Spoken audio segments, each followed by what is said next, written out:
जिंतूरच्या मतपेट्या कडेकोट कवचात ITI college बनले सुरक्षा छावणी। जिंतूर नगर परिषद निवडणुकीनंतर शहराचे राजकीय तापमान अजून खाली आलेले नसतानाच EVM आणि मतपेटे आता ITI कॉलेजमध्ये अक्षरशः कडेकोट कवचात सुरक्षित ठेवण्यात आले आहेत।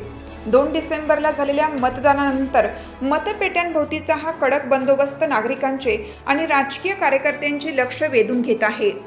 25 जवानांचा लोह मोर्चा, SRPFचे 9 आणि स्थानिक पोलिसांचे 16 जवान असे एकूण 25 जवान आवारात 24 तास तैनात असून कोणतीही संशयास्पद हालचाल होऊ नये यासाठी सतत गस्त ठेवली जात आहे। ITI परिसर प्रवेशद्वारापासून ते मतपेट्या ठेवलेल्या हॉलपर्यंत सुरक्षा इतकी कडक की सामान्य नागरिकांना तिथे जाण्यासाठीही फिटनेस टेस्ट द्यावी लागल्यास आश्चर्य वाटणार नाही।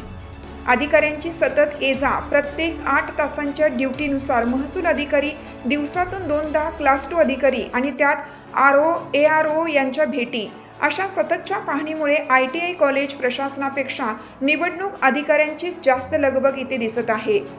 CCTV समोर उमेदवारांची नजर, पारदर्शकतेसाठी उमेदवार आणि त्यांच्या प्रतिनिधींना ITIच्या मुख्य गेटवर CCTVचे थेट फुटेज उपलब्ध करून देण्यात आला आहे। त्यामुळे अनेक उमेदवारांचे प्रतिनिधी दिवस रात्र कॅमेऱ्यातून नजर ठेवताना दिसत आहेत। काही जण तर कॅमेरा पुढेच रात्र काढतोय अशी मिश्किल टिप्पणी करताना दिसतात। 20 रोजी एका जागेची निवडणूक, 21ला निर्णयाचा दिवस। राज्य निवडणूक आयोगानुसार एका प्रलंबित जागेची निवडणूक 20 डिसेंबरला होणार असून 21 डिसेंबर रोजी सकाळी 10 वाजता 25 प्रभागांसह नगराध्यक्ष पदाची मतमोजणी सुरू होणार आहे। त्या दिवशी ITI परिसरात आणखीन कडक बंदोबस्त ठेवण्याची तयारी प्रशासनाने सुरू केली आहे। जिंतूरमध्ये राजकीय वातावरण तापलेलं असताना मतपेट्यांभोवतीचा हा अभूतपूर्व बंदोबस्त सध्या शहरात चर्चेचा प्रमुख विषय बनला आहे। नमस्कार, मी शैलेश लाहोटी, निवडणूक निर्णय अधिकारी, जिंतूर नगर परिषद, सार्वत्रिक निवडणूक 2025 तथा उपविभागीय अधिकारी सेलू। जिंतूर नगर परिषदच्या 24 नगरसेवक पदासाठी झालेली निवडणूक व नगराध्यक्ष पदासाठी झालेल्या निवडणूक 2 डिसेंबर 2025 ला शांततेत पार पडली व त्यानंतर सर्व मतदान यंत्रे ही ITI कॉलेज येथील स्ट्रॉंग रूम मध्ये सुरक्षित ठेवलेले आहेत। या ठिकाणी SRPFचे 9 जवान व पोलीस कर्मचारी 16 असा 25 जणांचा बंदोबस्त आहे। त्याचप्रमाणे दर 8 तासाला एक महसूल अधिकाऱ्यांची नेमणूक केलेली आहे व क्लास 2 अधिकारी दिवसाला 2दा तपासणी करून जातात। तसेच RO, ARO हे देखील सरप्राईज व्हिजिट चालू आहे।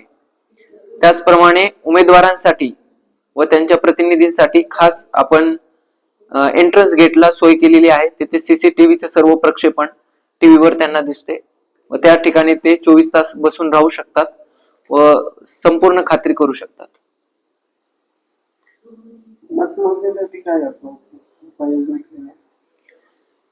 जिंतूर नगर परिषदेतील एका जागेची माननीय राज्य निवडणूक आयोगाच्या सूचनेनुसार एक जागेचा निवडणूक कार्यक्रम जाहीर झालेला आहे व त्या एक जागेची निवडणूक ही दिनांक 20 डिसेंबर 2025 ला पार पडणार आहे।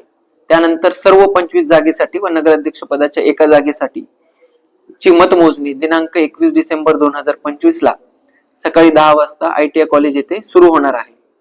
तर त्यानुसार आमची सर्व तयारी झालेली आहे।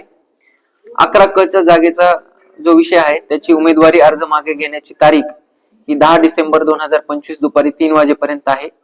त्यानंतर 11 डिसेंबरला सकाळी 11 वाजता सिम्बॉल अलॉटमेंट होणार आहे व 20 डिसेंबरला त्याची मतदान आहे।